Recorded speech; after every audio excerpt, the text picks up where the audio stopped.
Hello everybody, today I am joined for a very special episode with Mark Berry over here, aerospace engineer, aerospace nerd, knows everything about aerospace, knows nothing about the world. He doesn't even know who Mr. Beast is. No clue who that is. Yeah, it's crazy. And he knows who I am. That's pretty cool. Because I'm a YouTuber and that's crazy, you know me. But we're going to do a little something different here. This is going to be Wine Hour with Matan. I want to say with Mark too, but I think he's not joining me today. It's a little late. I'm going to get some water. Okay. Having your wine. So I'm going to be popping open a wine bottle here. And the goal is maybe by 1 cup we finish the podcast. Because I don't want to make it too long, too late. It is a little late here. We actually, one bottle. people are probably really curious, why are we even here together? I think I'm just going to mention it because this is not going up today. This is going to go up after our event tomorrow. We're here in Orlando. Actually, nothing to do with eVTOLs. We are both investors in SCWO 374 Water, the company that a lot of you know me for. And so we're going to be doing a site tour, a facility tour, and also getting a lot of questions tomorrow. Getting a lot of questions answered tomorrow. So that's really the reason we're here, but right now we're going to be talking about eVTOLs. And a lot of people are really curious, like what was up November 5th, so nothing crazy. Well, I'll talk about that, you'll see in the site tour and all. But yeah, I was getting some crazy conspiracy theories. People were like, this guy's an insider, he knows there's a new CEO or something. No, it's just a little site tour. Anyways, as I struggle with this wine bottle.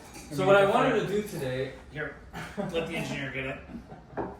Oh no, that's embarrassing. I do know how to open a wine bottle. I'm like multitasking and talking, and I had a brain fart on how to open that, but thank you for the help. I have a little sour strips I'll be munching on. Do you want a little bit or no? No. Yeah, one in rum. Okay. For the show. For the show. Let's do it. So today we're going to be talking about not Hovr. Actually, we're going to not talk about Hovr at all. We talked about Hovr a lot. Oh, whoops. It's a little lot, but it's fine. Okay. We talked about Hovr the entire time at dinner today, pretty much, for the most part. But we're going to be talking about eVTOLs in the space. Specifically, some crazy, radical eVTOLs that I've seen. I don't know, maybe you've seen some of them, but as an aerospace engineer, we talked a lot about Hovr and why certain design decisions are good decisions versus bad decisions. And that's kind of what I want to go with today, just evaluating these eVTOLs, what looks good, what is bad. So we're going to start at the smallest aircraft, a pretty interesting one. I'm sure most of you have seen it. It's actually made a lot of headwind recently. They came out with a really cool video, which doesn't appear to be the first thing I'm seeing here. But I'm gonna just play it in the background, and you guys can watch it if you've never seen it. You can watch it fly, do its thing. If you've never seen it, you can also watch it. But have you heard of Pivotol? Yeah, I've seen it before. You've seen it. Mm-hmm. I'll just give you why I like it. I think it's cool. All right. The way it flies, first of all, takeoff and landing is one of the coolest looking things, which doesn't matter. I mean, look how that thing goes. It just looks really cool to me. The way it flies horizontally is the way like the Wright brothers made flight with like the 2 wings on the top and bottom. Mm-hmm. And that's kind of how it's flying when it goes horizontally. You'll maybe see here in a minute. It's got open blade propellers. It's extremely lightweight. And I don't know, it seems pretty practical. The only thing I don't like is the experience of getting on and off the thing. You'll see how people get on and off. It looks very, like you have to like jump on, but I don't know. What is your thoughts when you first saw this thing? Well, go back to that right there. Let's look at its use case. It's single pilot, so you're not taking anyone with you. Go back just a little bit. Yeah, right there. Right, it's the pause right there. So its weight is 348 pounds. It's clearly really lightweight.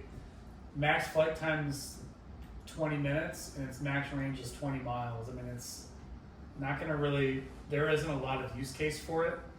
It's really cool, and from an aerodynamic standpoint, it's a really novel design from to get from the vertical to wing-borne component. But I guess it isn't going to be competing with a Joby or Archer. On 20 miles, 20 minutes, but does it have a niche market viability of some sort? Well, how would you, unless you have a very defined landing zone, how do you land this thing from your back? You know, like how, even when I go to the bathroom, I walk up to the toilet and then I turn around. Like, right? Like how do you land this thing on a postage stamp, and get it down? And I guess you kind of fly in and you can look off to the side or look behind you as this thing is coming down. But also, if you have any failure in that vertical component, how stable is it? And interestingly, I actually know a little about this one. Like if you have failures, you've got really no capability of landing it in wing-borne in a CTOL configuration. So I think it does have a parachute. Okay, well then that fixes that problem. And also, the way you fly this thing is a bit like a drone. So Okay. have you ever flown a drone? I have, yeah. Whenever you start and land the drone, you don't actually do it yourself. It does it autonomously. Mhm. You just click a button, take off, and also for landing, it lands basically autonomously. You have to get to a certain height, and then it does it autonomously for you. The rest of it, you're actually controlling where you're going. Yeah. This is the same way. It's landing and takeoff is autonomous. You're not actually doing it. So to your point of how do you land backward or you're looking sideways, you don't have to. They That's right, true. I would say, I mean, it's a really cool novel design. I just don't really see a lot for the use case. Your range is only 20 miles, and your flight time is only 20 minutes. So you're really, and at that point, you're going 60 miles per hour. So it's not very fast either. It's a cool novel design. It's kind of like the Jetson 1. The Jetson 1 is just a single engine drone, or a single pilot drone that's flying around. It's got a parachute. This has also got really small propellers. It's going to be really loud. It's going to be really kind of annoying for people who are going to be on the ground listening to it. So, but you know who wants them? You know who got the Jetson 1? Palmer Luckey. Palmer Luckey bought a Jetson 1, but I think Palmer Luckey, but again, it's a novel design. It's something novel. It's something cool. I mean, Palmer Luckey has his own gunboat as well. So, you know. Does he? I didn't know that. Yeah, he's got this big old gunboat he drives around in Southern California. So, I mean, it's a cool novel design. I'm not gonna deny that. Okay. But for someone who's a pilot or wants to take a friend, 90 miles or 200 miles, this isn't gonna get it done. I like that. That's a good point. For Palmer, it's honestly just a piece of art or some testing. Like he has. Do you know about his VR headset that kills you? So cool. It's literally a piece of art, a one of one. It's locked up in a cage. I know we're a little side tangent, but it's just a piece of art for him. He made an Oculus headset with like these 3 things pointing at you that looks like kind of like a gun, honestly. And the concept is, if you play the video game, any game, or maybe a certain game, and if you die in the video game, you actually die in real life. So it's like bringing VR to real life. Like this is no longer a video game. Yeah. So it's just like if you actually play that video game, you would play it differently. Is the concept. Sounds like marriage. But he yeah. Back to eVTOLs though. It's just an interesting like art piece for him, and honestly, that what might be with this thing, Yeah. Pretty cool to have in the It backyard. is a really cool design. You can tell that the people that are involved with this, and I'm sure there could be use cases for it. You could, if it had autonomy, you could theoretically this could be used for moving product, could potentially be used for moving, like if you had a troop that was down somewhere and you needed to get them out or something. There are use cases for it. But, I guess it's more of a toy for the skies, just like we have jet skis, but you really are going to use a boat to get from one place to another. Very good point. Yeah, that's a really good analogy. Yeah.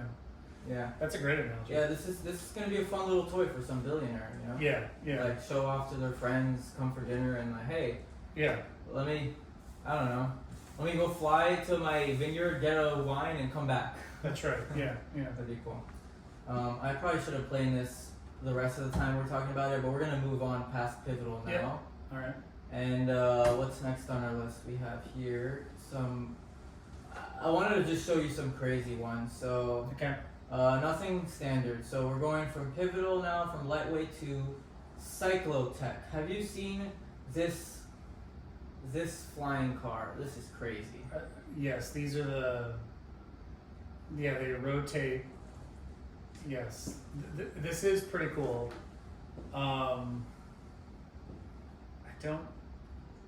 I don't know how these things actually lift thrust.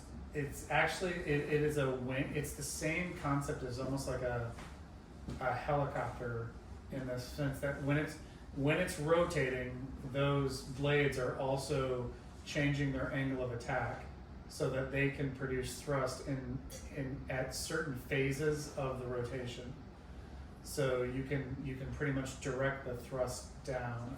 But why choose that over a From a, bladed fan or ducted fan or you whatever? do have some packaging benefits, but I don't know too much about the efficiency of it. It would definitely cut down on the mosquito population, in your local areas where you're flying this thing, because it's going to chop up anything that gets in there. I wouldn't want to be standing near those when they're going, but it is. Really? You think it's like a suction? Well, I mean, it's, if any air, air is getting, you have to have air getting pulled in from one. I wouldn't say it would suck you into it, but if you got close to it and got your hand in there. You know what's interesting? I feel like the only benefit to this design that I've seen also, is this thing flies not just up and down, sideways, It left can, and right. yes, yeah. They've got it's almost like side thrusters. So, but I mean, let's see. Did they say what their takeoff weight Yeah, was? you can see they have literally thrusters on the side Yeah. of the thing. Yeah. No, I think this one honestly has no stats whatsoever. I think it's more of a concept. I'm not sure. I could Is be this wrong. It real should life have flight some- though? Is it really flying? It looks Yeah, like it's really it flying, is. so- It's real life flight. But I've seen a lot of stuff like that, just the concepts. I mean, I guess what's pretty cool about it though is it just makes like the whole aircraft itself look different. Like the inside is actually like this looks more like a flying car. It doesn't look like A little bit. an aircraft, like the body, the air. Yeah, this though is not much different. Remember, like helicopters and drones are beating the air into submission, and this is doing the exact same thing. So this is not going to be very efficient. Anything that's not wing-borne flight, like a Hovr or a Joby or Archer, where you're articulating and you're actually using the wing to generate lift. Anything past that, you're now beating the air into submission to produce the lift, and that is going to be a very energy intensive thing. So it's kind of cool. It'd be interesting to find out like what their power plant is, if it's all electric, and what size motors they really need. It's certainly it's an interesting. It's another novel design. It is. It'd be very novel. It would be interesting to see how much they could really lift, what their max lifting capabilities are. I haven't seen a single other company work on this. It's actually very novel, and I applaud them for trying. Mm-hmm. If this is what works and takes off, then by all means, may the best winner win. Yeah. But yeah, it doesn't look viable, and it seems like no one's copying them actually. Like this is the only one doing this concept, and I don't think it's because they patented the shit out of it. I think it's just no one's thinking of it, and maybe Yeah. it's probably not viable. Yeah. Just like hydrogen cars and Yeah. cars are running pretty much anything else. But yeah, so Right. CycloTech, Pivotol more viable, CycloTech probably less viable, and also very small like a Yeah. Pivotol. I'd try a Pivotol. I'd hop in a Pivotol and fly around it. It would be fun. Before we get to the big ones, we'll go from small to big. I know you've definitely seen this one. This one's definitely made probably the most viral of all eVTOLs. Okay. This flying car company, and it's honestly, I think this is one of the coolest demonstrators. It actually went viral for a good reason. This is finally a real flying car we've been asking for forever. It's a legit flying car. It just flies like nowhere and can lift like no weight. This is not a good video. What is this video? It's showing Tesla. I think they're gonna get to it though. Yeah, there it is. Oh, there we go. We're getting there. Yeah. Here. Alright, So the demonstrator alright. it's always So showing is pause. flying over a car. Pause right about there. Pause. All right. So there is your lawsuit immediately, because that Lexus is gonna get a paint. You know, is gonna get all of its paint stripped off by all the dust and stuff that thing's kicking around. I mean, I am not. Everyone says they want flying cars. Until we have anti-gravity, I am not a big fan of flying cars, simply because flying cars, you can't carry the wing around with you when you're driving, when it's actually acting as a car. Yeah, this here is probably I think it's two really large ducted fans, and that's it. Which means if you have one blade off event, that car now lands on top of the Lexus. I would give that, like, on a scale of 1 to 10, a 3. Of, like, again, novel but not practical at all. I've learned a lot about this one. I would give it a 1. I would give the presentation of the CEO. Hook me up with one of those two. Oh yeah. I should Go ahead. The presentation the CEO gave, how he presents this thing, is like he acts like a Steve Jobs. And, Oh, yeah? and the way he presented it really made me change my mind. At first, everything I thought about it was like, this is the worst, most unviable, coolest looking thing that I've ever seen. And then as he spoke more about it, I'm like, he's either the biggest snake oil salesman, or if what he's saying is true, this guy's gonna win. All right. I'm gonna send you the presentation and you can check it I want out. to see this presentation. Probably snake oil salesman. I don't think they're too big ducted fans. I think it's actually a lot of small Let's fans. keep going. Yeah, do they show Yeah, you? this is probably not the best video. Yeah, remind me to keep going. Right? Every time I'm pausing and I'm leaving it going. That presentation is only showing it flying over a car. Mm-hmm. In reality, what their goal is to fly longer distances. And how it'll do that It is not- rotates sideways, It rotates sideways, exactly. And the inside where you sit, you see that ball, the Yeah, inside? the whole ball rotates. The whole ball rotates like a gyroscope, so that way you're not, sitting weirdly. So you're always in the right motion. And Yeah, can we see the fans? yeah, I don't know Does if it we'll show? show the fans, but you see how there's a bunch of just this grid style for air to flow through. Yeah. As a concept. Oh, maybe it is one big fan in the middle actually. Yeah, I'm not sure. But it's funny they're comparing it to Teslas here in this video. Yeah, I think if you put the It test. draws attention at auto show. Yeah. I guess it was about Teslas and This, then this boom, we was got just to a that. news. Yeah, it was a Yeah. TV show. All right. But yeah, probably not gonna be a thing. But very radically different than the competition. Like no one is doing something like that. And that's a true flying car, so I applaud them for that. Let's check out Jetoptera. Have you heard of this one or seen maybe? No. Okay. This one's really cool. This reminds me of the Dyson fans. You know, like the Dyson fans that are bladeless. Yep, bladeless fans. It is basically what it is. How viable is this? I have no idea. It looks so cool to me. I really don't know how strong this could be. I actually remember. I think I asked Brandon Robinson about once. Go back for a second. It showed their 3D printed and how the whole thing was. Go back. Oh, that's a real flight. Ready to pause. Okay. Pause. No, I want you to Understood. go back just a bit so I can see the whole thing. We'll get there.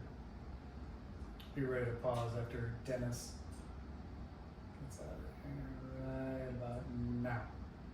Okay. What's all that? Alright, so it looks, Like a bunch of PVC to me. well, yeah, now what it looks like is they've got a turbine. Yeah, they'd have like a turbine in the front, which is going to be throwing just a bunch of compressed air.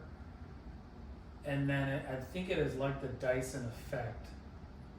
But the Dyson effect works great for just low volume fans blowing air, moving air into your.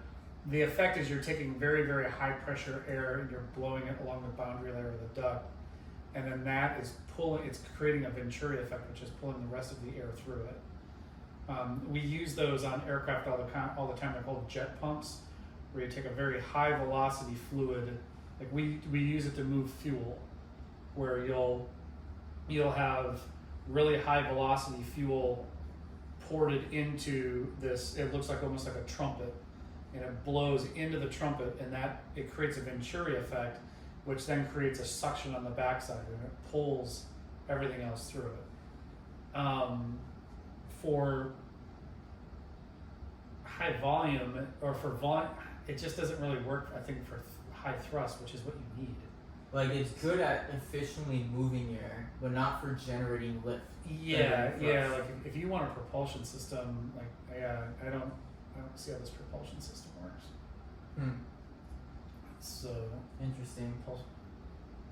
Well, it's crazy. They're working on it, and it looks like this thing has flown, right? That's they've a real got thing. it. They've got it on. Yeah, but how big is that thing? Is that thing like? Oh, true. It might be like a RC toy. Yeah. What's the scale of that? Yeah, that's right. You can fly anything when it's tiny. Yeah. That's right. Yeah, Yeah, that thing looks tiny. that thing's tiny. Yeah. So,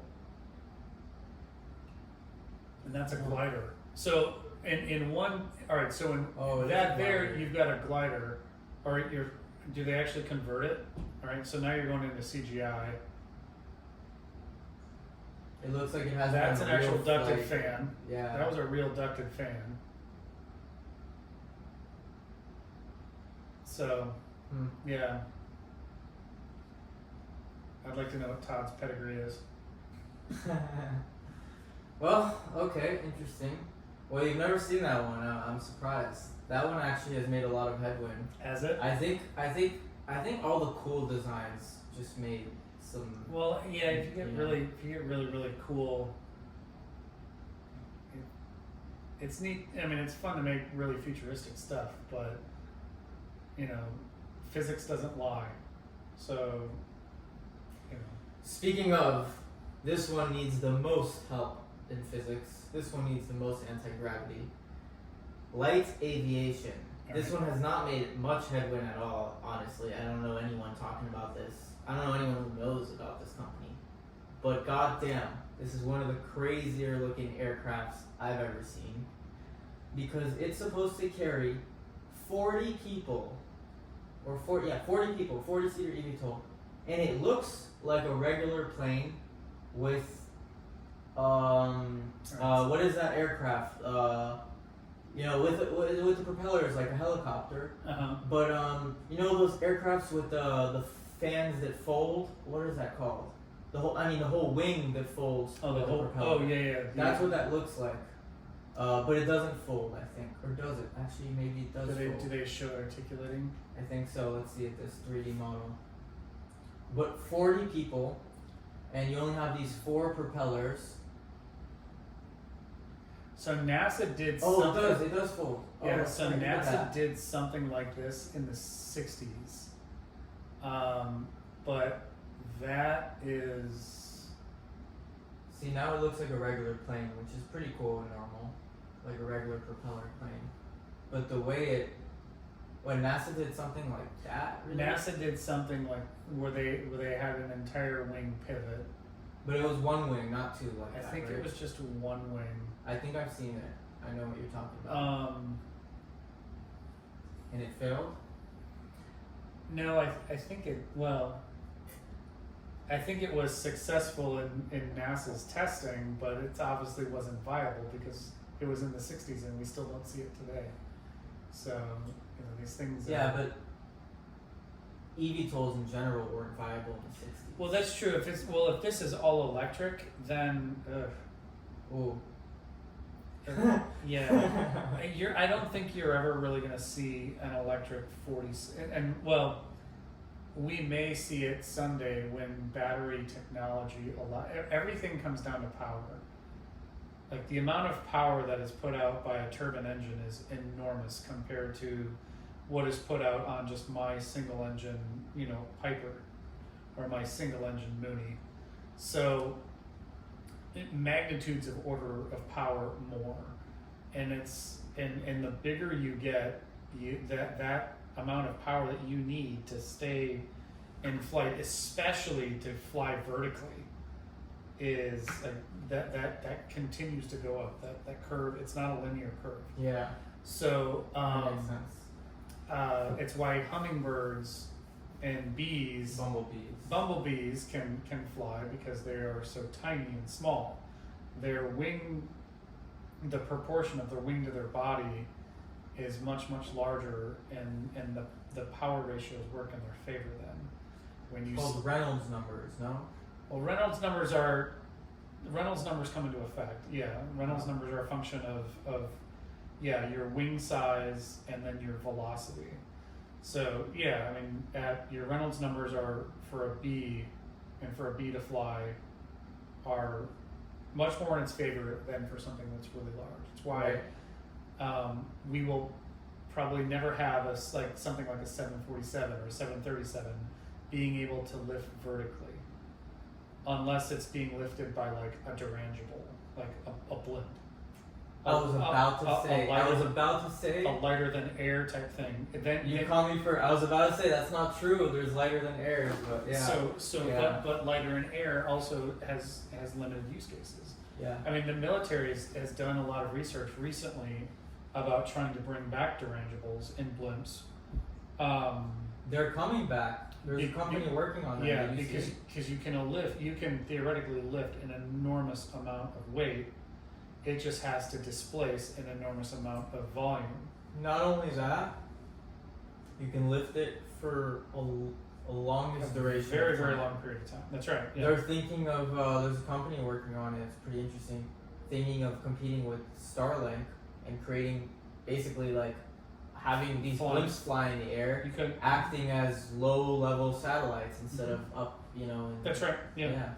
When I was working for Aurora Flight Sciences, they had been working on a project, I think it was called Odysseus.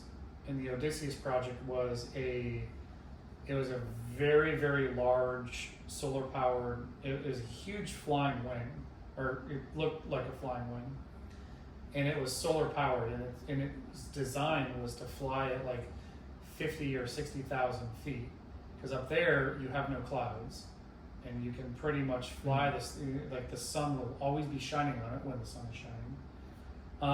And they had worked out the math on it that they could, the thought process there would be like a flying node system, like a satellite. Yeah. And you could have all of solar, so it could stay and forever. it would just run on solar, and it would just stay up there almost indefinitely, staying over the same spot. And you could have these all over the place, and they would basically act like Starlink nodes.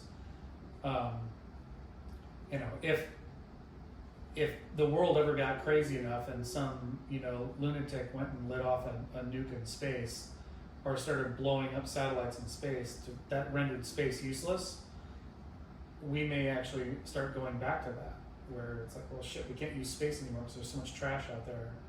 Now we have, and that was one of the arguments that Odysseus had, was these can be, you know, assets that you can actually fly, and then you can bring them back down and land them, work on them, and then they can go back up and fly.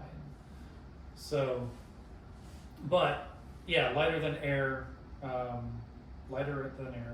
one possibility. But that thing, 40 people as an eVTOL, yeah, I wouldn't invest in that. Well, what do you think then about XTIA? Because I really like XTIA actually. Okay. And I'll tell you why.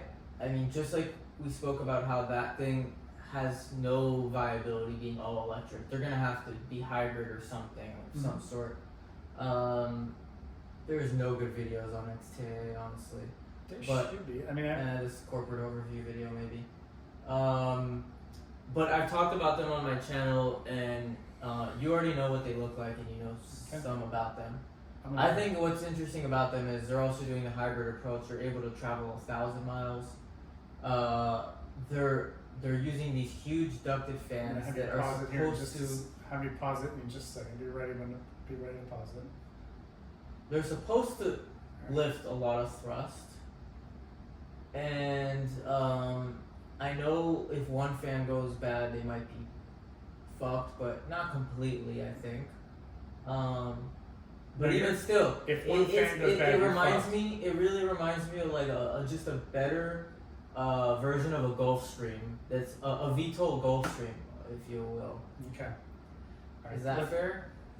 No, that's not fair, and I'm going to tear it apart. As someone who's very intimate to Gulfstream, that will never be a Gulfstream. Gulfstream is like, you know, is the highest order of perfection when it comes to aviation, in my opinion. Gulfstream and Bombardier. Let's go back, because there's a couple things I want to nitpick on this. Okay. One, XTI has been around for a long time. I remember in like 2015, I think their chief engineer was a guy named Dennis Alcott, and he was the if we could pause right there, actually go back, like just that view, right? Keep going. No, you're ready to pause. I'm just getting ready. There, pause. Okay. All right, so you've got a lift fan in the back, in the tail. Right here actually in the middle. Yeah, and it was just folding right here. You have this enormous lift fan in the tail. Where are you going to put your APU to actually power those fans? What is an APU for us? An APU is an auxiliary power unit. It's basically a jet engine that spins a generator, and typically APUs are in the tail of airplanes. Like we just talked about Gulfstream, their APU is in the tail. Whenever you get on an airliner and you like go and you see it, like there's the main engines aren't running, but you still hear there's jet running, and there's gas coming. There's like you see like gas coming out or thrust coming out the back. Yeah. That's the APU running. APUs are like, you typically put the APU right where that lift fan is at in the tail. So like this thing from a packaging standpoint just doesn't even make sense. Is it really big? It can't fit over here? APUs are also really heavy. They're heavy. So you don't want something way in the back of the tail, because now your stability's all, like your weight and balance is all messed up. Makes sense, but not true, because you have so much weight with these big ass fans. You still have to have you can't have your center. Well, there's no space, at least in this graphic, for an APU. I mean, you see this part that folds, the fan's clearly under here getting thrust. Those are just doors that are opening up. Right, for the fan, yeah. For your aft lift fan. So I'm assuming the fan's right here-ish, and you have all this space, but for the engine or APU. But that's not much space for the APU. Not much space, Yeah. Okay. So, and then also ducted fans, work great for static lift. They do not work that as great for flight through the air because they are creating a ton of, it's what's known as wetted area. Like the lips of those fans are going to create a very large drag penalty where the juice doesn't become worth the squeeze. So by having it like this where you and also rotating the fan, that mechanism is going to be so heavy. It's just, this is not a very viable, it's not a very viable configuration. I own some shares. You own some shares? I gotta get out. This is also, I think also there was also a NASA research project that was done, again, like in the 60s or 70s, where they had, I think Bell Helicopter made, it was a Bell X-plane, and they made, it was 4 ducted fans like this. I saw that, and I know what you're talking about. And again, if it would have been viable, you would see it now, but there was, you know, I just don't think the juice is worth the squeeze. Fair enough. Fair enough. You can buy, are they publicly traded? They are publicly traded. They're like a penny stock. They're like $1.50. Yeah. Pretty low market cap. It's been really beat up. It's had a lot of reverse splits actually. Yeah, for good reason. Yeah, actually, yeah. So, I mean, yeah, I don't think XTI will be. I don't see it as very viable. So, what else you got? I could keep going. There's so many eVTOLs. I don't want to make it too long. But how about this? You name me. What is your favorite company in the eVTOL space? Is it Hovr actually? I know you have Hovr. Do you have any other companies? I'm very heavily invested in Joby. Ah, Joby. Yeah, Okay. and with that said, Joby is who I. Right now, I have I'm putting my. I think Joby is the most viable to get to certification. They've already stated that they're going into TIA testing early next year, and I believe that they will. They have their earnings tomorrow, so they're going to announce. I'm sure they could get a little bit delayed with the government shutdown, and just because obviously the cert offices are not. Probably supporting a whole lot of certification programs because they're government entities, but they're also not relying on the FAA for TIA testing right now. They said that they would be starting TIA testing early next year. So from a schedule perspective, and then also just from a design perspective, I really like Joby. And then second, I like Hovr. I like Hovr from their packaging perspective because, and I like the fact that Hovr is a hybrid. I think you get far more use case out of a hybrid than you do right now out of a fully electric. Totally agree. What do you mean by the packaging part though? The whole encompassing, like they have an answer to everything. Like they're not just hybrid. Like I do like their I like the fact that they are using electric ducted fans for their vertical component, and then they transition to a gas turbine engine for their horizontal component. That packaging system, ducted fans typically give you a greater efficiency just for static thrust. So leveraging that with electric motors, they've already demonstrated in their scaled demonstrator. Now they need to go and demonstrate that with their full-size demonstrator, which it's going to be a little bit of time. That's just it. Hovr's going to be quiet for a while. I don't think you're going to get a lot of news out of Hovr. They've had their stock really shot up for a bit with a lot of excitement. But it's now starting to come back down and consolidate. I don't think that's necessarily a bad thing, but also like they are right now in the phase of they building their full-size demonstrators. So it could be quiet for a bit while they're doing that process. The only thing I don't get is the design. Unless they do open up and say, come see our progress that we're making. If they have to change the design, don't they have to get recertified, start a whole new process? What do you mean change their design? What do they need to change? I guess my question And is, they've not started certification yet. So what if they messed up? Something is not the answer. 6 propellers, they have 6 propellers in the way. 6 ducted fans, you mean? No, they have. Well, I'm talking about Joby. Oh, you're talking about Joby. Oh, Yeah, because right now Joby is the clear winner. Mm-hmm. And okay, let me reframe this. How I view the whole space. Cars today, every car is the same. You have different brands, you have different features in the cars, but they're all the same. They all have seat belts. They all have steering wheels in the same location. They're all on 4 wheels. You don't have a car that's 3 wheels or 5 wheels or whatever. But before, when we started making cars, there were 3-wheeled cars. There were cars with, I don't know what, like, not a steering wheel, right? Just maybe a lever or this, maybe like a lever to go left, a lever to go right or something. Mm-hmm. There are all sorts of different designs. Like, who decided that the steering wheel is ultimately the right choice? Well, it Or necessarily 4 isn't. wheels are the right choice? Or 4 doors, so standard, right? Mhm. I mean, not every car is 4 doors, but still, there's a lot of things that are super standardized in cars today. And I view the eVTOL space in 50 years will be the same thing. Right now is the Wild West, where we're discovering what is the answer. Mhm. But in 50 years, we're going to be like, okay, in hindsight, this design was the right decision.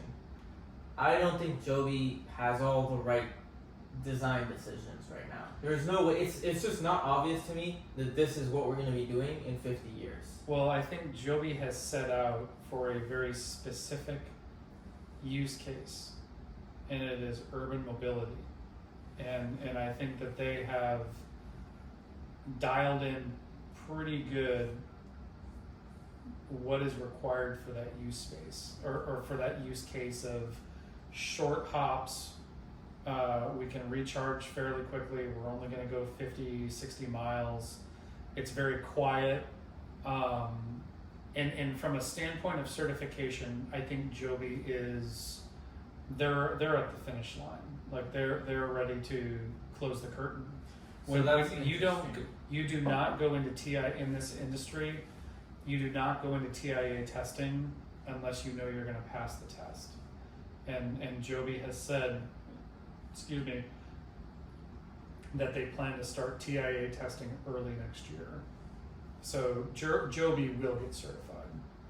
Like unless there is some just cataclysmic failure in their test program, they will get certified. And I think that, I'm becoming more and more confident. The last earning calls with Jobin and their second quarter earning call were like, he seemed very confident, and he is typically not a showman. He's an engineer at heart, so he's much more like, I'd rather just do the data type stuff and like keep my head down and produce results. And he was like, we're slamming our he's like, I can't slam my fist on the table hard enough. We are, going to meet our milestones. The milestones being dates now. So Joby, in my opinion, Joby is definitely the clear winner to kick off this new industry. Here's where the reason that deep down I don't see it happening is because it doesn't make sense to me that is the first use case. The first use case to me is medvac. Then we go to cargo. Urban mobility is absolute last place. Well, why can Joby can do medevac immediately?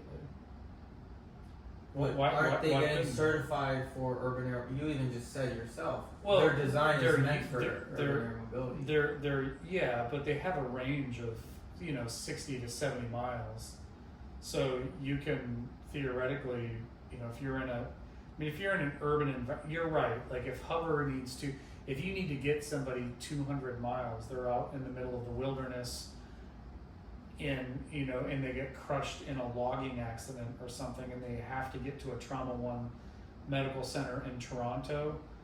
A Joby isn't going to do it for you, and you're going to need something with a much further range. But Joby can reconfigure their interior to be a medevac for, you know, a lot of times your accidents are happening in bigger urban areas anyway. Just because they could doesn't mean they will. And they might not. But I don't think That's where my deep down like belief just doesn't align with that. Because it's like medevac is first. Like I have no doubt. Why do you say medevac is first? How many people are needing a medevac compared to how many people are needing to fly from? It's not about needing. It's about what's important. What's the biggest demand first?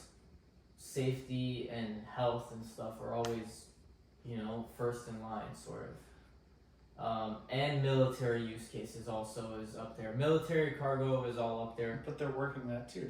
They're teaming with L3 Harris for military purposes. Okay. And they're developing a hydrogen power, which could be used for medevac for longer distances. Long term. Military, I think, is a good solution, but they're just pivoting to that now. Mm-hmm. They could, just like they could pivot to medvac, which I think they should. I just think the focus on urban air mobility is just the wrong approach. Military, I think, is before urban air also, but cargo too. Cargo is the least risky. You're not killing anyone. You're just moving stuff. Mm-hmm. Very little risk. Pretty easy to probably get like approval and start moving stuff. And also extremely, extremely useful. Could make a lot of money and actually is like a very, very big viable use case for this. It's got a very big TAM. Very big TAM. I honestly don't know what the TAM is. Mm-hmm. I could just imagine it's huge. Mm-hmm. I don't know, even bigger than urban air mobility, I think, but maybe not. But even still, it's much easier to do that before. And then even before that, medvac. Why medvac? First of all, I hope this is still recording because I don't know how long we're at. Good, okay. I don't know if I'm going to run out of storage. This is at 4K recording. So. Hilarious. Medvac, I watched a video in the early 2000s, I think it was. Or no, way before that. Probably in the 80s or 90s, I'm not sure. In New York, there were these helicopter buses, and it had like 2 helicopter blades. It was basically like a bus with 2 helicopter blades. It was like a Chinook helicopter. Really cool. And they wanted to fly these all around New York and have every building being landed on and move people around as an air taxi thing. They were doing that for a period of time till one crashed. And then everything canceled, stopped. Mm-hmm. In New York today, the only things that are allowed to fly are for medical purposes. And that's in every city, almost every city. Just for medical is the only reason you're allowed to fly because it's important enough to where they're like, all right, we're still doing this. Mm-hmm. So medvac is important enough to where it doesn't matter the dangers, you still have to do it. Cargo doesn't matter the dangers because the risk doesn't matter, you're not killing people. Urban air mobility does matter, super risky, like super regulated, you don't want to kill civilians. Military, you might kill civilians, but they're not civilians, my bad. You might kill people, but it's less risky. We care less about killing soldiers than about civilians. And so for that reason, I think that is last place. Well, we already have medevacs. They're helicopters. So it's not like there is something, it's not like the vehicle doesn't exist. Correct. We just need better helicopters. We have them out there already. You have to go back to the time of, the 2015 to 2020 timeframe. The temperature of the room and the topic of every party back then in the Bay Area was everything had to be all electric. So, I don't necessarily agree with Joby and Archer being all electric aircraft, but when they set out on this journey, it was like, yes, we will develop an all electric airplane. So, again, the use cases can be changed, and but developing and getting it certified for commercial use is the crown jewel. You need to get that for anything, and then you can adjust it for the different use cases. But Good point. But again, I like, from an investment standpoint, I think Joby is going to be the first one to get certified. I think they're going to be far ahead, much further ahead than Archer, even though Archer gets so much fanfare from the investing world. And I don't know, maybe Archer has a rabbit in its hat with Anduril or all the other things they claim they're going to be doing. But I think from a function of just getting certified, Joby's going to be the first one, and then from there you're going to have all these other branch offs of use cases. Okay, fair enough. I just think to pivot is not as straightforward as, like, I don't know, even mobility right now, right? Cars, just like we spoke about, cars have a certain use case, and you use a car versus a plane versus a helicopter versus a bike versus walking. You're not gonna walk to, I don't know, you're not gonna walk to a park, let's say, if it's in your neighborhood. I mean, you're not gonna drive there, you're gonna walk there, right? Mm-hmm. You pick the best form of transportation. And so for urban air mobility, you're gonna pick Joby. For medvac, why are you still gonna pick Joby if there's a better option? And my point to a better option is there are companies, which I don't know why I'm not finding this, who are working specifically on very specific use cases. AERO? AERO. I don't know how to spell Aero. Thank you to the aerospace engineer in the room. Have you heard of this company, Jump Aero? No. No, cool. Have you seen, there was a video pretty viral recently, the fastest drone in the world? Yes, I've seen that. You've seen that? Yeah, it's crazy fast. Other than crazy fast, when I saw that, I'm like, kind of epiphany to me. I'm like, wow, this makes sense now. Do you remember how that drone looks, the design of it? Yeah, it looks like it's like four. Yeah, I remember. It looks just like this. Okay. Just like this eVTOL. They are building the medvac eVTOL, like specifically for medvac, only for medvac, not to carry anything, no other use case, just this. They're super focused on this. And so when you do a design for a certain use case, that looks completely different than a Joby.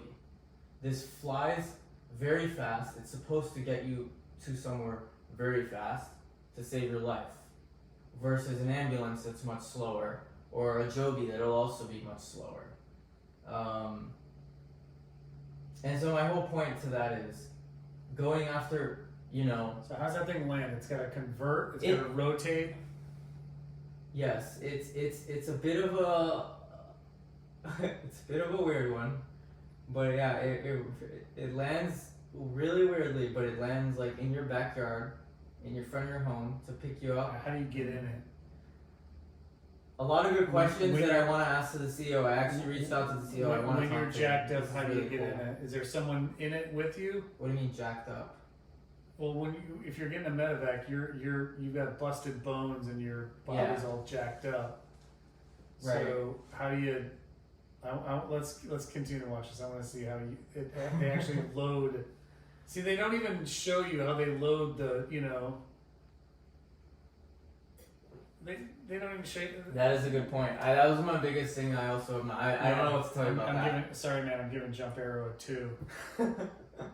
Empowering That's superheroes. Yeah. The fastest eVTOL for emergency response. Okay. It is the fastest. On But paper, yeah, how do you load people? Really have no idea. do you? Yeah, I don't buy it. I'll play this while we talk about it, but I still think, I don't know how. If I talk to the CEO, I'm sure he has an answer. He has to. Okay. Come on, you have to have an answer. If his whole focus is on that, they have to have an answer. So I'm gonna give him the benefit of the doubt.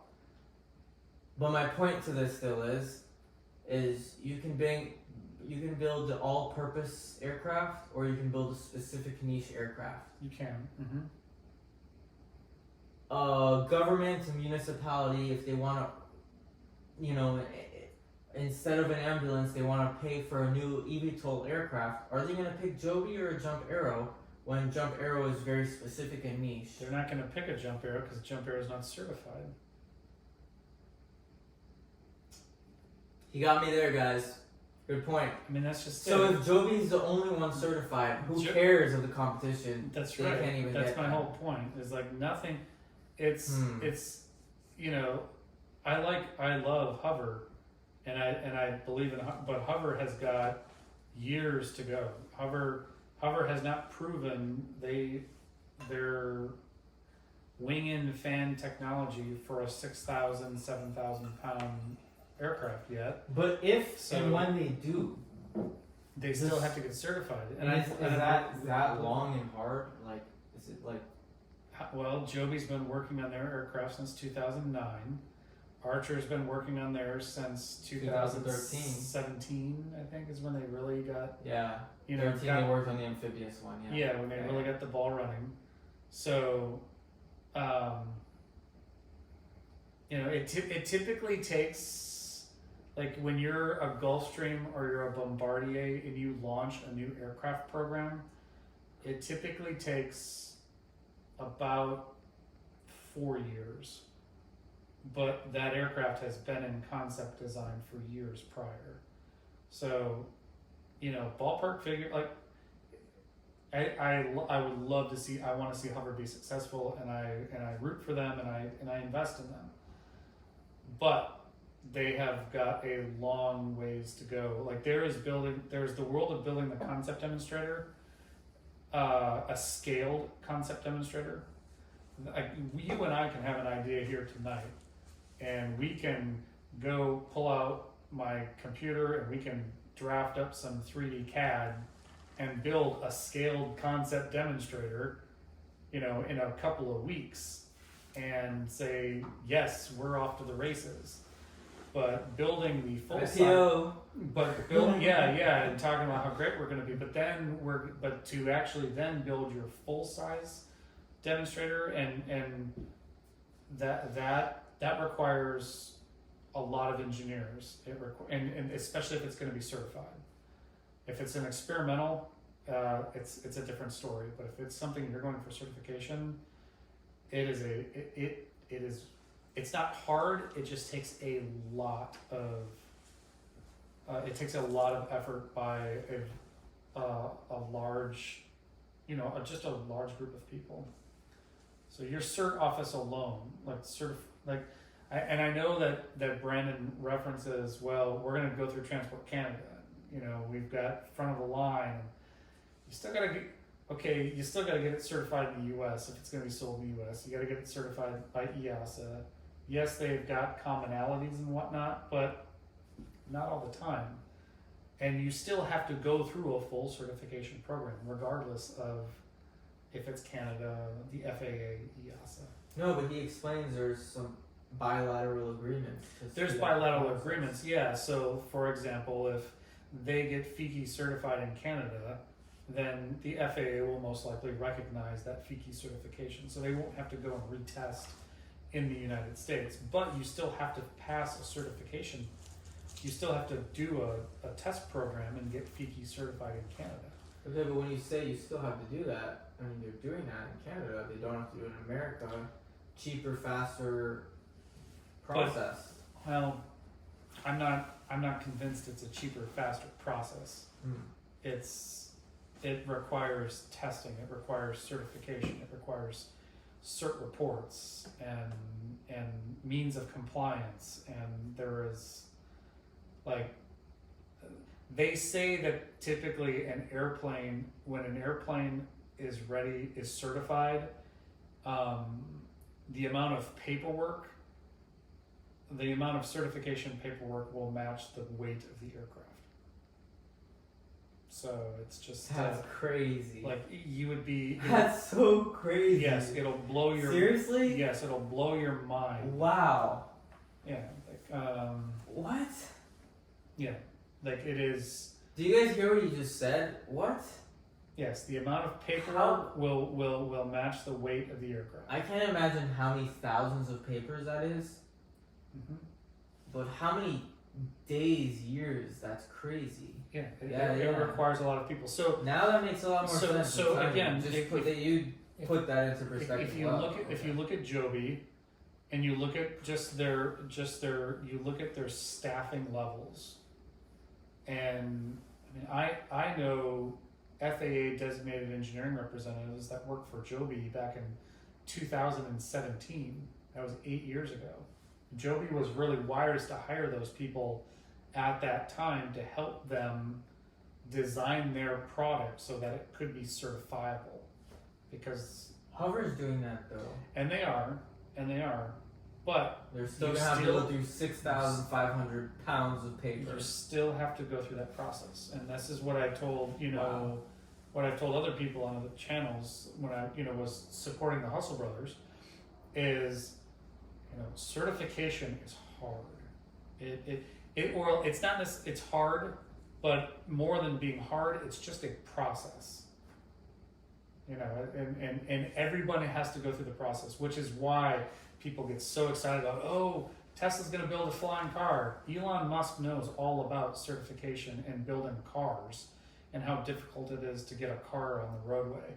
It is far more difficult to get aircraft to fly through U.S. airspace and be certified for commercial use. So Hovr has a very long ways to go. They're 5 years out. And they've said that. They're 5 years out. They know that. They're not being disingenuous at all. I think I'm going to start paying more attention to Joby. But maybe you guys will start getting some more Joby content. But Joby is they have the money to do it. Same as Archer. Archer has the money as well. I just don't think Archer is being as transparent as Joby is being. Honestly, if you ask me, Joby is definitely more like Tesla than Archer. Like, they're clearly the winner more than Archer, I think. They're vertically integrated. They have a leader that actually really won't stop at what he's doing to get this thing up and running. I don't think Adam Goldstein is like that at all with Archer. So it's interesting. A lot of times, and I don't want to knock Adam Goldstein because I really respect what he's doing for the industry. But look at Boom Aerospace. I love them. You love Boom? Yeah. Yeah. Boom's gonna go bang. I hate to say it, but that enormous place that they built in Greensboro, their manufacturing facility, is going to become a warehouse for FedEx someday. Why? Because Boom doesn't have an engine. What do you mean? Boom doesn't. They don't have an engine? They've flown supersonic already. Their concept demonstrator flew supersonic, but that was a tiny scaled. Their 1XB is even it's not even viable anymore. It's an obsolete concept. How? All of the major engine manufacturers dropped Boom. They were going to use Rolls-Royce engines. Oh yeah, that's right. Yeah, and Rolls-Royce said no. We're not going to invest. We're not going to invest in this. So when you're like, oh, interesting. Yeah, like Boom. My point of it is like, again, Jeff Sproles, who is the guy that funded all of Boom, or put up a large amount of money for Boom.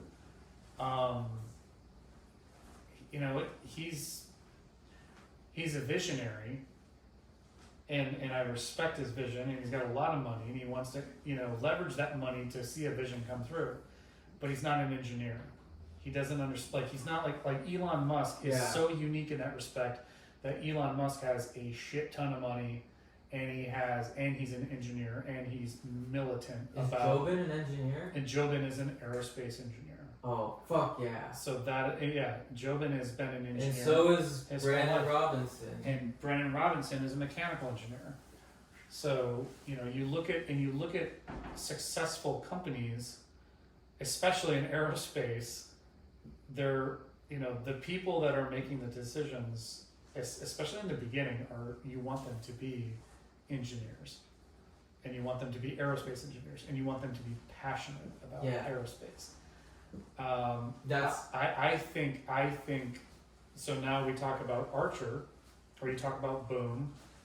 It's, hey, this is a really great idea. We could take the Concorde and take common, new age technology and just remake the Concorde. And now we've got a viable business. That works great until you actually figure out what it takes to build an airplane and get it certified. And something at that level, a large transport, holy crap, there's reasons why Boeing never did it, or Airbus have never done it. I like what's his name? Jeff? The guy Jeff Scrolls. Jeff Scrolls, I don't know his name. Jeff Scrolls, yeah. He speaks about the way, like, he is a visionary, really. Mm-hmm. But why has Boeing haven't done it? It's not that they haven't tried, right? They tried. It wasn't viable. There's not a business case for it. Yes, they were very expensive to fly in the Concorde, and there's not a business case for it until there is. And today, there probably is the point. There's a lot of rich people in the world. Time is important. They want to get places fast. They want to get, his whole thing, what I liked is when I heard Jeff speak about Boom, it reminded me of how Elon spoke about SpaceX, which was, Elon's story was he went to Russia to go ask them for some rockets, right? Yeah. They wanted to fly. They laughed at him. And on his flight back, he started calculating, why am I going to buy a rocket from them for whatever cost? I can build it myself at 10-20% of the cost. He did the math and it's like, this makes sense. Boom, the guy Jeff Scrolls did the same thing. He's like, everyone's overlooking this. Like, technologies have converged to now where this makes sense. Jet engines are a lot more efficient and a lot more cheaper. Or not even just the engines, whatever, the jet fuel, I mean, was a lot more expensive back then and a lot more inefficient. You would need, for every 2 gallons of gas, I know this for cars, I don't know this for jets, you would know more. They've become but more, yeah. In the 60s, the 70s, yes, they were. Every 2 gallons of gas, it would be like 1 or half a gallon today, right? So that would cost a lot more in actual gallons of gas, but also that takes a lot more weight. So there's like a lot of different factors that make more sense now as technologies have converged. So when he spoke about that just made sense to me, and it reminded me a lot of Elon and his start with SpaceX, and that's a big reason of why I liked Boom and started to pay attention to them. But you're saying no, he's still too optimistic. I don't think Boom. A lot of people, like I went and interviewed with them. Oh, really? For like a job? I interviewed with Boom in 2016 or 17. That's like when they just started. And it was when they were, and at that time, I never want to knock people in the industry, especially since they didn't give me a job anyway. So, right? Maybe they didn't think, maybe they thought I was an asshole, or I wasn't a good enough engineer. It's a little bias here. Yeah, exactly. There's bias in everything, but this was 2017, and when I went in, I asked them. I was like, "Well, where are you along, in your test program for your concept demonstrator?" And they were like, "Oh, we've got it out in the hangar, and we're going to be flying this thing in 2 years." They flew it just last year for the first time. That's right. So it's taken them 8 years to just build a concept demonstrator. I mean, Lockheed Martin got a contract to build an X-plane for a supersonic quiet spike, pretty much the exact same thing that Boom has been trying to do. And Lockheed built the damn thing in 2.5 years. They flew it just last week. Oh, really? I didn't know about that. And so, but Lockheed Martin knows how to build airplanes. They're really good at it. It's interesting that they even try to do that now. Why are they even trying? Well, makes sense. NASA is doing it. NASA is doing it because they want to come up with airframes that are quiet so you can fly over populated areas supersonic. Airframes? Yes, if that was wait, is the airframe what makes the boom? The sonic, when you go supersonic, it creates this enormous shock wave in front of the airplane. If the airplane is extremely long and thin, that shock wave becomes more and more and more oblique, so that when it comes over the ground, when it comes, or when you go faster, it becomes more and more oblique. But if you're this big, bulbous, it's why, supersonic airplanes are long and pointy. It quiets down but you still have that sonic boom. And so they're trying to develop, Gulfstream's been working on it for 20 years. There was a company called Herein that got really, really close to building and certifying a supersonic private jet, but then Boeing kind of, canceled that project on them. People are trying is what it sounds like then. People are trying, but it's still really hard. And what you need in any aircraft development program, the biggest thing you need is an engine manufacturer. And all of the the engine manufacturers don't want to touch General Electric, Rolls-Royce, Pratt & Whitney, who are your three main engine manufacturers in the entire world that build efficient engines. None of them want to touch it. Boom had to go to some place, I think here in Florida, that has made like jet engines for drones or something like that. And they're like, we can make you one. So, that's crazy. So we'll see how that works out. And certifying an airplane and certification for large transport is far more rigorous and far more detailed than for GA aircraft, which is what Joby and Archer and everyone are trying to certify it. We should wrap this up soon, but every time I talk to Mark, my brain gets stimulating and I have a million questions I can go off. So let's try and wrap it up soon. But one more then. But my point, all right, so I know we're gonna wrap up, but my point of like boom, and it goes back to in any aerospace, I've worked for Lockheed Martin, I've worked for Honda Jet, Gulfstream, Sikorsky, which is now Lockheed. I've worked for a couple of different really good aircraft manufacturers, particularly Gulfstream. They are a certification machine, and they know, like, they have that down to a science of how to certify and properly do it. But the thing you always hear at Gulfstream is, no, we're not doing that because there's not a business case for it.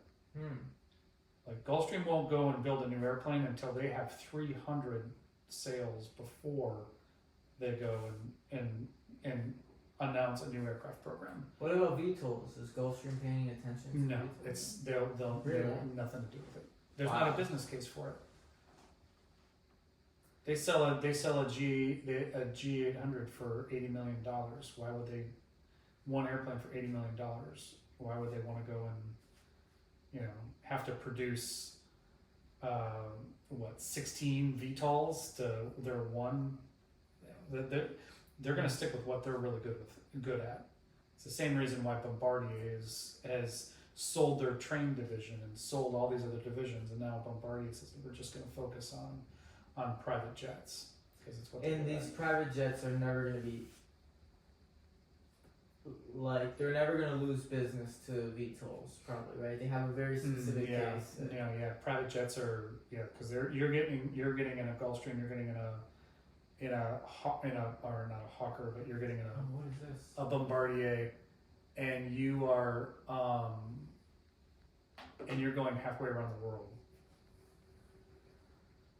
Unless light aviation type of aircraft.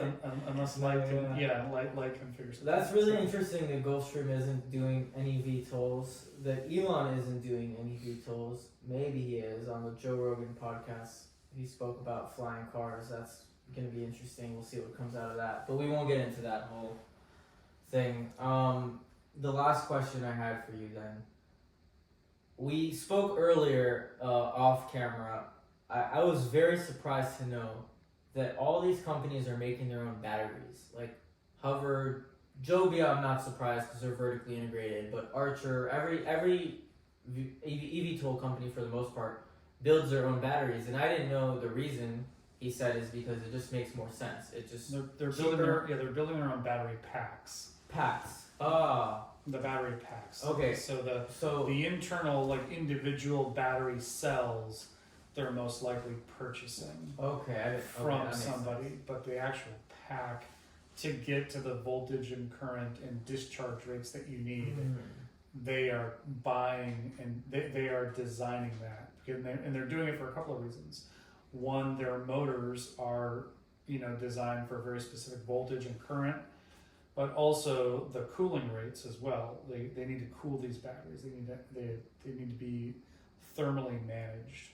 So you have to design these packs, and then also you got to design the pack to fit in your airframe. Right, because everyone has a different airframe and different packs, so that's why they're doing their own packs. I take forever to get to questions. It's crazy sometimes, like 5-10 minutes to get to a question, but bear with me, guys. Oh my god. So my question here though is, since they're doing their own battery packs and stuff, why is it? You mentioned earlier everyone goes after Pratt & Whitney, Rolls-Royce, or what other engine manufacturer? General Electric. For large.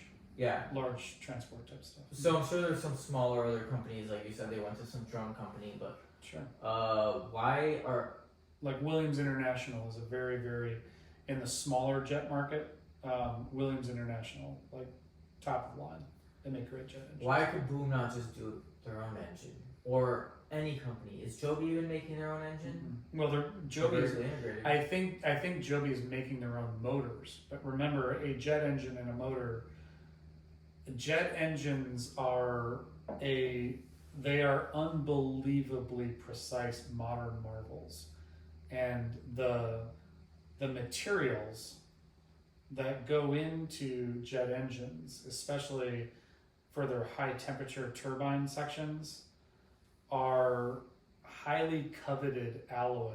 Sorry about that abrupt ending. You actually are missing like about 10 more minutes of our conversation, but it's fine, no big deal. You got pretty much the jam of it all.